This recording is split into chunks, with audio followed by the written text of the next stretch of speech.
and welcome, my friend, to the Minnesota Gardening Podcast. My name is Brad Tabke, and I am your host of the podcast, and it is just my absolute honor to have you here with us today for this episode. And today we're going to do something different on the podcast, and we're going to do a replay of our 16th episode, and you'll know why in just a second here. But back when we released this, we had a 2-part episode planned, and the second part was unfortunately lost, and we had not technical issues and could not find it anywhere.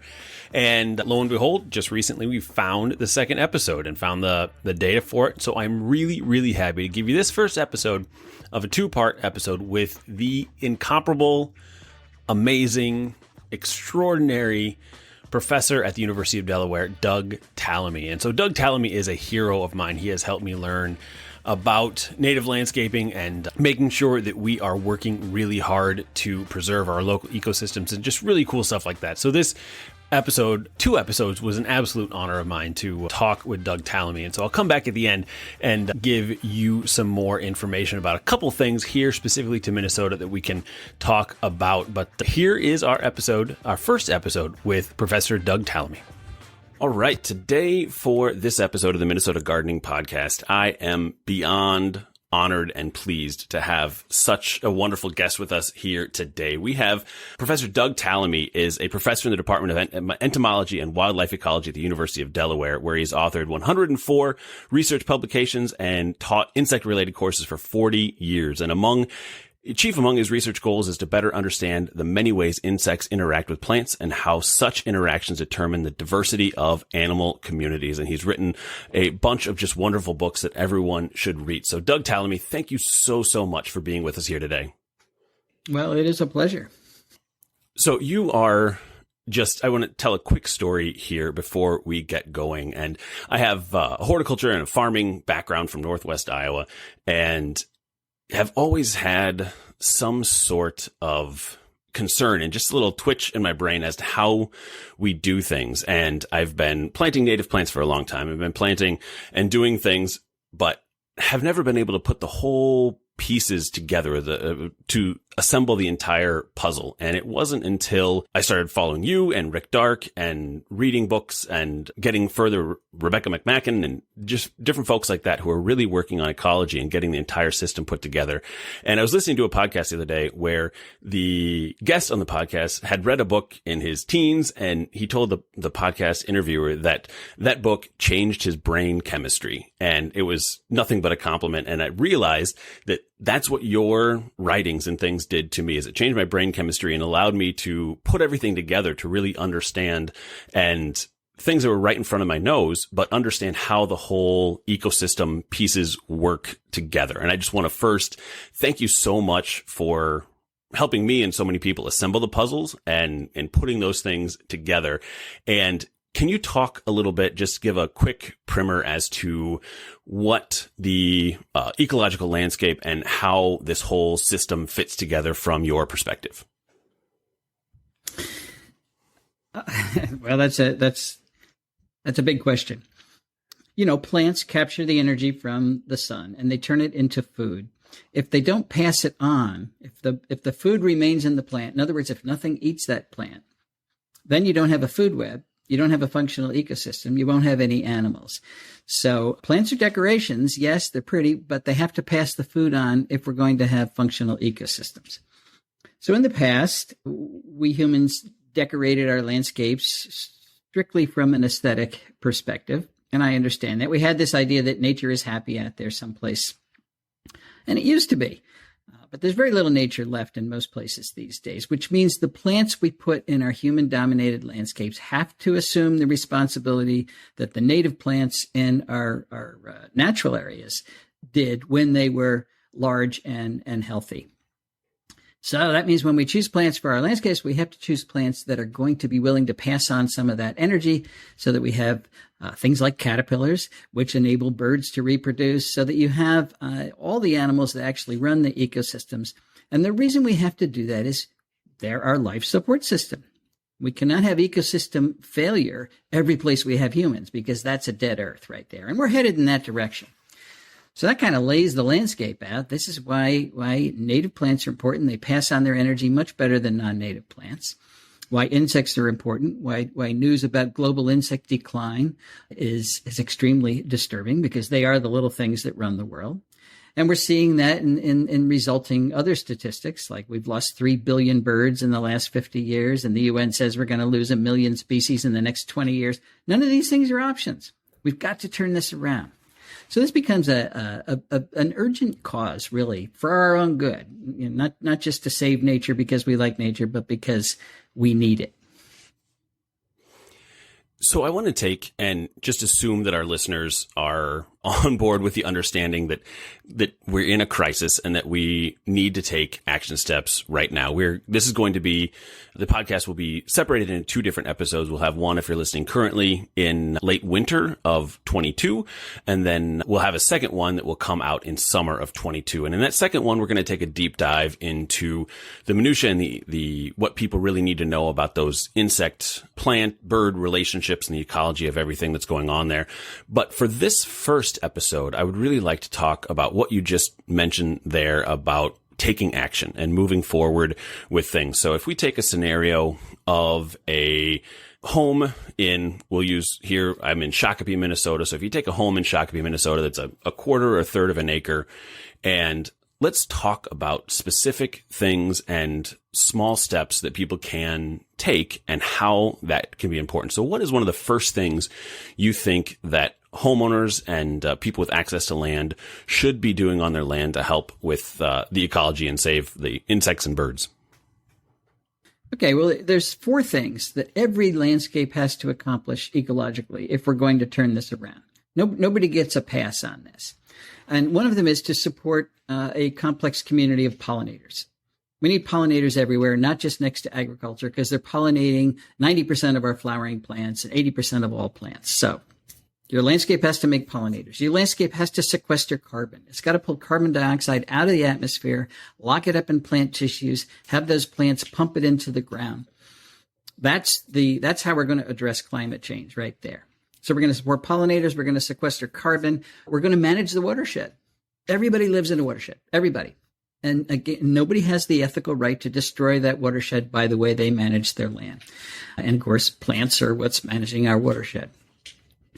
And we have to support a viable food web. So it's not just pollinators out there. You won't have the birds or anything else if you don't have the insects and things that those birds eat. And they all come from the plants. So how do you accomplish all of those things? It's through plant choice. So we got our little yard there. What are we going to do? One of the big mistakes that we make across the country is to have too much of the landscape in lawn.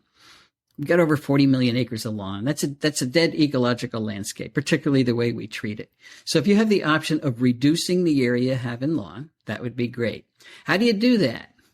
Well, the easiest thing to do is to plant a tree. You're not describing a very big landscape, so you're not going to have room for a lot of trees, but I bet you can get at least one more tree into your landscape. And a great way to reduce the lawn in that landscape is to think about the area under that tree. Put a bed around that tree. That does 2 things. It reduces the area that's in lawn. You don't want lawn to go up right up to your trees. It's very unhealthy for the tree. It compacts the soil and it's doing nothing for the tree. So if you put a bed under there, it's a good place to accumulate leaf litter that then gets broken down and nourishes that tree over time. It becomes a safe landing site for the caterpillars that are developing in that tree. Most of them fall from the tree and pupate underground or in the leaf litter under your tree. If you have lawn under there, and none of that happens and they all die. And that area that is now in a bed under your tree is not lawn anymore. So you've got less lawn. Lawn should be it's a place where you walk. You want swaths of lawn through your yard so that you can move around your landscape and actually use it. Thomas Rayner says lawn should be it should be an area rug. It should not be wall-to-wall carpeting. And I like that analogy. So planting a tree is the easiest thing you can do. So with that, just to make this very actionable, what sort of ways are best for people to remove that lawn? Is it a labor-intensive way of getting a sod cutter and pulling everything out? Do you recommend that people overseed it with native plants? Like what kinds of things work best from your experience? Yeah, that's a good question. I give a talk and I hear people say, "Oh, I'm going to go home and rip out all my lawn." Don't do that. That's a big job, and then you have a bunch of bare soil. I would pick at it. I would take small areas in your yard and say, well, okay, I'm going to remove this lawn and then plant a bed, plant a tree, plant, a pocket meadow, but get bite-sized pieces so that it's doable, it's not expensive, and it doesn't overwhelm you. For most of the things you want to do, you really have to kill the grass that is now lawn. So you can dig it up like sod, and that's a pretty good way to do it. It is labor intensive, but it's gone. The landscapers who are doing this quickly will spray it, and that works too, but a lot of people don't want to spray. You can cover it. There's the cover it with black plastic or cover it with cardboard. That works if you do it carefully and if you're patient, because you've got to kill those grass roots, and that can take more than a year of covering to do that. But if you've got a lot of time and you can do this in your backyard or someplace where it's not too ugly, that's an option.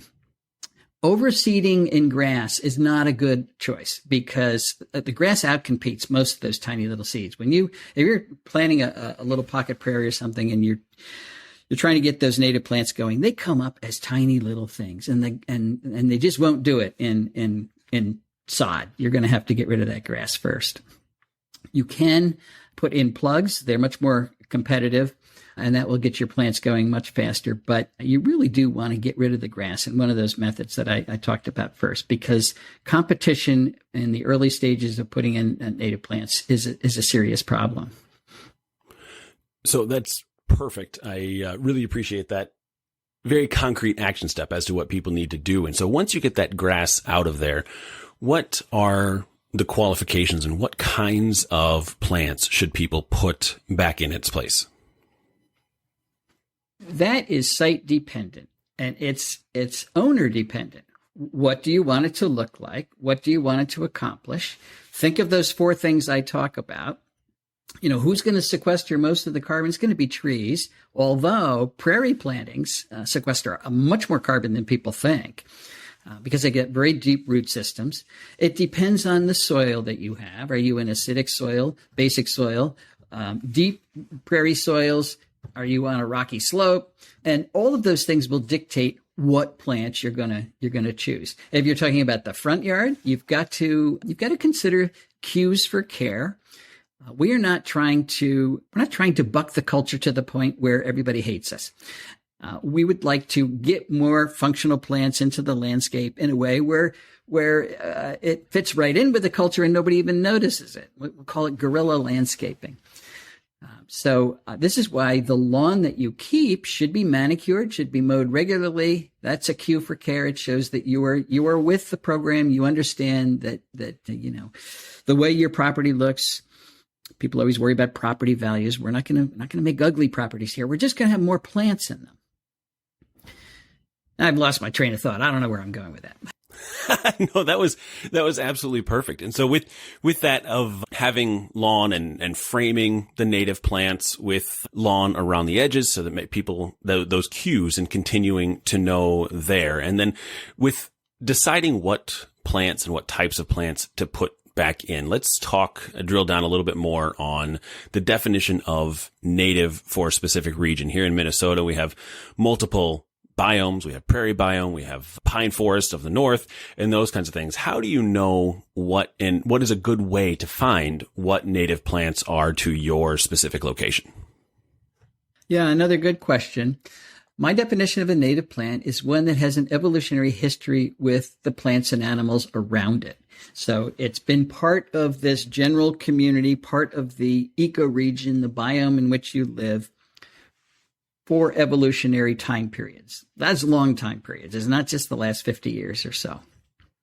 Now, plant communities move around. When the glaciers came, they all moved south, and when they retreated, they moved north again. So it's not just what was here forever, because things are dynamic. They move around. But it's what individuals were interacting with each other. So how do you know what that is?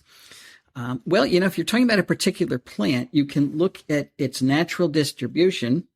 And the most convenient way, the most accurate way to do that is with a website called BONAP. It's the biota of North America, blah, blah, blah, blah. Just BONAP. And it will pop up, and you can then choose the genus of plant that you're looking for, and all the species in that genus will pop up on maps, and they're colored in, whether they're native or not, and it shows you exactly where that plant has existed in recent times. And you say, okay, here, this is where it is, and it'll tell you whether it's native or not, so you don't have to guess anymore. So with that, how strict do we want to be on that native plant to our region? For example, I have always loved shagbark hickory, and I had just always assumed that they were native here in Minnesota. And so when I went on the website and looked, they aren't native specifically to where I am, but probably, I think it's a couple 100 miles, not even that, 100 miles southeast of where we are in far southeast Minnesota. They are native there, and they've been found all through Wisconsin. And how closely do we adhere to that, especially understanding where we're at in climate change and the changing weather patterns and things? Well, it depends on where you live. Now, you in Minnesota are in a transition zone. You're much farther west than we are here in Pennsylvania. And you're moving from areas where you get quite a bit of rain into areas that are drier. You're moving from treed areas into prairie regions. And then the farther west you go, that the drying continues.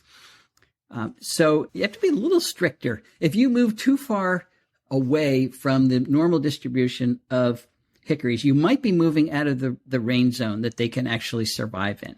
I think about how useful plants are in terms of their contributions to food webs, and that it depends on their contributions to local insect populations, and insect populations move around.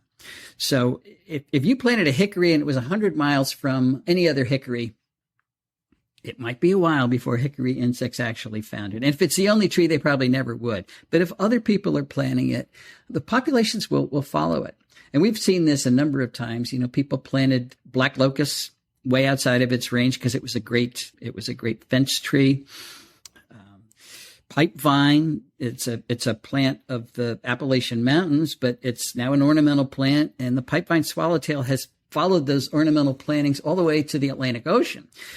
So the contributions of these plants are not necessarily negated when you move them a little outside your range. That, some people get upset about that. And so you can be as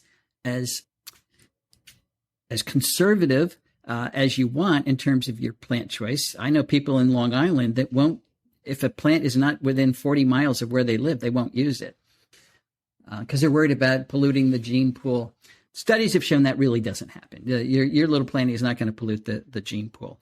And if you plant your plant outside the area where it can live, outside of its provenance, in other words, it'll die. And you haven't lost that much.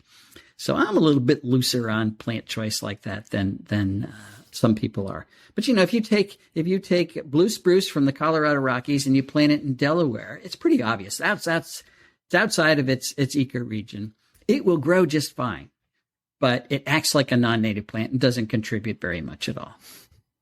Got it. That's a really good example there. And so can we talk a little bit as well about cultivars of native plants? And so if you have here in Minnesota, we have a great example is coneflower. So we've got coneflower that grows in native prairies here in Minnesota. But then if you go to a garden center or somewhere, there are a zillion different coneflower cultivars that you could plant. Is it okay to plant cultivars or different types of that native species, or how does that work with food web and moving forward that way? Those cultivars have been created, but coneflower is a great example. To change the fashion, it's like hemlines going up and down. If you create a new cultivar of coneflower each year, people will buy it each year. So it's a sales tactic. It's not created for ecological benefit. Although I've often wondered, maybe you could create a coneflower with twice as much nectar or something. You probably could, but when you are choosing cultivars, you are taking a chance that it will not be as ecologically productive as the straight species. Now, we've done studies with woody plants in terms of insect use of the leaves. When you take a tall plant, you make it short, or if you make a green leaf red or purple, very common cultivar. If you enhance berry size, if you introduce disease resistance, we had 6 different traits we looked at. The only trait that consistently reduced insect use was making a green leaf red or purple, because that's loading the leaf with anthocyanins, and those are feeding deterrents. So, I guess that's pretty good news. Some cultivars are quite useful in the landscape, particularly the ones that take tall, leggy plants and make them a little bit shorter. But when you look at pollinators, Annie White at the University of Vermont has done this, and there are very few studies on this, by the way. But her news is not so good. When you start changing flower traits, like with cone flowers, when you make a cone flower look like a zinnia, that's creating a double flower. In other words, you're taking reproductive parts of the flower and turning them into petals. You see this quite a bit. That's taking the nectar reward and the pollen reward out of the flower entirely. So that's not going to be any use at all. If you change the petal shape or the flower size, flowers have very strict energy budgets. So you're taking energy from typically the production of reproductive materials and putting them into some decorative function. You're messing with the specialized relationship between specialist bees and the flower. And we've got about 4,000 species of native bees in the country. A third of them are highly specialized. They can only reproduce on the pollen of particular plants. And if you change that plant in some way, they have difficulty using it. But people see honeybees and bumblebees, which are good generalists, coming to their flowers. They say, oh, it's great for the pollinators. Well, it's great for a few generalists, but you've knocked out your specialists. So when it comes to flowers, if you can get straight species, we know they work. We don't have to guess. Now, that doesn't mean that all cultivars are not as good, because some are, but there's thousands of cultivars and nobody's tested them all. So the big problem with cultivars ecologically is that they're cloned. They have zero genetic variability. And we know in the age of climate change, that's not a good idea. We want as much genetic variability as possible. So I would love to send a message to the nursery industry that we're more interested in function these days than we used to be, and offer straight species so the public can decide. Right. It's beautiful. It's a great thing. And as people are taking out their lawn and planting beautiful native coneflowers, what are other action steps and what are other things that homeowners and people with access to land should be doing? I just mentioned briefly, Minnesota has a cost sharing program where the state can pay you for converting part of your lawn to native prairie. You should look into that program, because that's motivation. We've actually had 2 different podcast episodes about the Lawns to Legumes program. And if people are listening to this right when it releases, it's one of the last week or 2 weeks before you have to get your application in. So make sure to look up Lawns to Legumes. And I think it was episode 3 that we talked about it. And then I think episode 10 was the next one. So yeah, it's a wonderful, wonderful program. Okay, great. And now I'm sorry, I've forgotten your question. No, what are the next action steps? What other things, after people remove lawn and then add native plants to that, what other things should people be doing? Well, boy, when you've done that, you've taken care of your responsibility. You if you're going to, quote, own a piece of the earth, it is your responsibility to be a good steward of that little piece of the earth. So, what you just described is a great start. Of course, I would also decrease or eliminate my use of insecticides. We're trying to get a balanced ecosystem here, and you're not going to do it without insects. So hiring Mosquito Joe to come spray at your yard or fog your yard after you've done this just negates everything you've just done. You've just killed all the insects that are in your yard. So be sure you don't do that. Homeowners use a ton of insecticides. That they just grab the can and they spray everything. Tolerate the life that you've just brought to your yard. Yes, if you put an oak tree in your yard, there are going to be insects that eat it. That's its job. And if you start squishing everyone or killing everyone, you're there's a disconnect there. The reason your oak is there is to help support the life around you. There's a woman in New Orleans, Tammany Baumgarten, who says we should all practice the 10-step program. Take 10 steps back from your trees and all of your insect problems disappear. And that is the distance at which we view most of our plants and our trees. We don't examine them right up front. They're all going to have little bits eaten out of them. And if they don't, they're not doing their job. So build a little tolerance into your landscape as well. So I have a friend who I gave your book to, and she's been reading it, and I called her and talked to her about what should I ask Doug Tallamy when he comes on the podcast today to talk through things. And her big question was that the first 100 pages or so of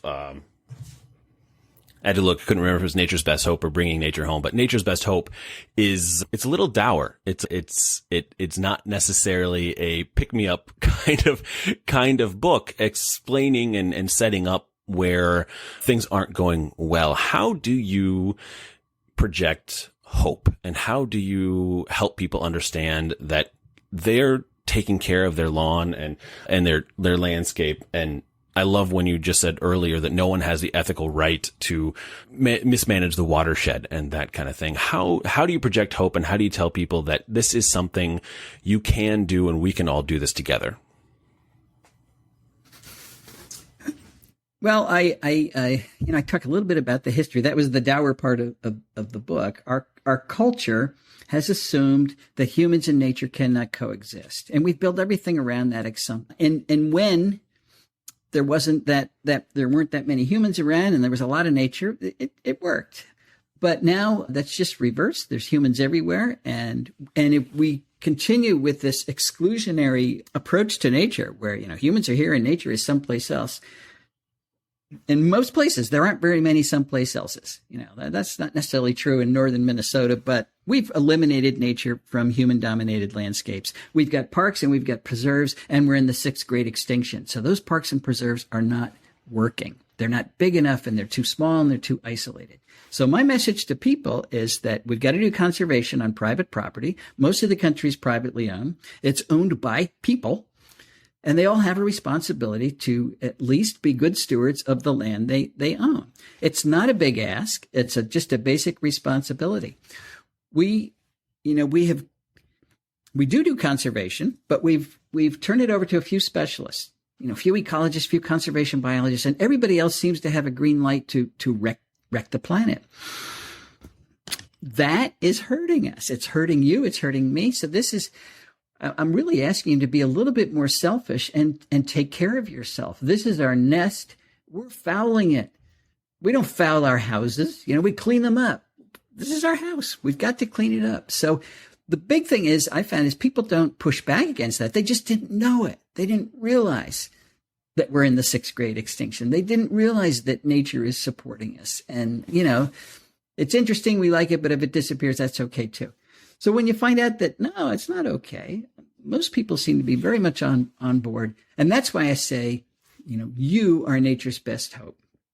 Everybody's got to adopt this action plan and enact it. And if you do it, we're good. If you don't, we're not so good. So, the ball is in your court now. And whether or not we take advantage of it, we're just going to see. And this is a wonderful place to end the first episode here. And if you could give people an understanding of what your homegrown national park movement is and how they can participate in that, and then we'll end this and we'll invite everyone back to the second episode this summer. Well, Homegrown National Park is our attempt to get this message, what I just articulated, to get it to go viral. If we cut half the area that's in lawn right now, if we got 40 million acres of lawn in the U.S., if we cut that in half, that gives us 20 million acres to practice conservation on. So that's the low-hanging fruit. That's something we can all do right away. So Homegrown National Park is, you go to our website, homegrownnationalpark.org, and the object is to get yourself on the map, to say, okay, I live here. I'm going to conserve. I'm going to be a good steward of this much land. I'm going to replace part of my lawn. I'm going to put in trees. I'm going to take care of it in a responsible way. And your little piece of the world is going to light up. And the object is to make this a visual progress. We can see the U.S. adopting this, see it spread. We can see where the gaps are as more and more people light up the map. And, it's our attempt using social media in the form of this map to change the culture. We got about 12,000 people on the map right now. I will be happy when we have 12 million people on the map. So get yourself on the map. Talk to your neighbors. Exactly. And what are the qualifications? Like what do people have to do in order? Is it switching lawn to native landscape? Is there qualifications? Like what do people need to do? It's free, so they don't have to do anything financially. They have to make a commitment to increasing the amount of native plantings on your property and removing the invasive plants that are on your property. Most people do have invasive species on their property. Most people have planted them. So start a transition where you're removing the burning bush and the Bradford pear and the barberry. A lot of people have buckthorn along their margins of they say it makes a nice hedge. Now, these are ecological cancers. They're tumors and they're castrating our natural areas. So we want to remove those. These are commitments. We don't expect you to do it all before you get on the map. Say, I'm going to do this. And then you pick at it. Becomes a weekend hobby. Perfect. I love all of that. Well, Doug Tallamy, thank you so much for being here for our first episode. I invite everyone to come back for the second episode that we'll release in the summer of 2022. And in that episode, we will talk all about the specific plant insect relationships and take a deeper dive onto that and what people need to do. So is there anything for this first part that I haven't asked you that you would like people to know? Well, just that conservation is serious business these days, and it's everybody's business. I think we've talked about it, but I'll emphasize that. You are nature's best hope. Perfect. Awesome. Well, thank you so much, Doug Tallamy, and I will see you again at the next episode. You're quite welcome. See what I mean? That was just an absolutely incredible discussion that I am so honored to have been able to have. And so Doug Tallamy has become world-renowned. And even since we aired this episode in the summer of 22, he has become even more well-known, traveling the world. And it's just really cool to see all the great things he's doing to make sure that we are promoting local ecosystems and making sure that our friends, our pollinators, and everyone are having what they need in our local backyards, front yards, everywhere we've got to make sure that we are doing the right things. And so with that, the state of Minnesota has a really cool program. We touched on it in this episode called Lawns to Legumes. And I, in the Minnesota House, was honored to carry it this year when we put $4 million into Lawns to Legumes. And with that, the spring cohort for getting financial assistance. So it's $300 or $400. Not everybody will get it, obviously, but a few $100s to help you plant native plants in your landscape. And so it's a really, really cool program, but you have until November 30th of this fall to apply for the spring cohort. So if you want to plant native plants in the spring, right now is the time to apply. So you go to bluethumb.org and click on Lawns to Legumes there. So it's bluethumb.org. I'll put all the information in the show notes at minnesotagardening.com and hope to see you there. So make sure to tune back in next week for Doug's newest book, Professor Tallamy's newest book that we discuss. It's about the life cycle and the life, a year in the life basically of an oak tree and why keystone plants are so important for native plants. So make sure to do that, and I'll see you next week.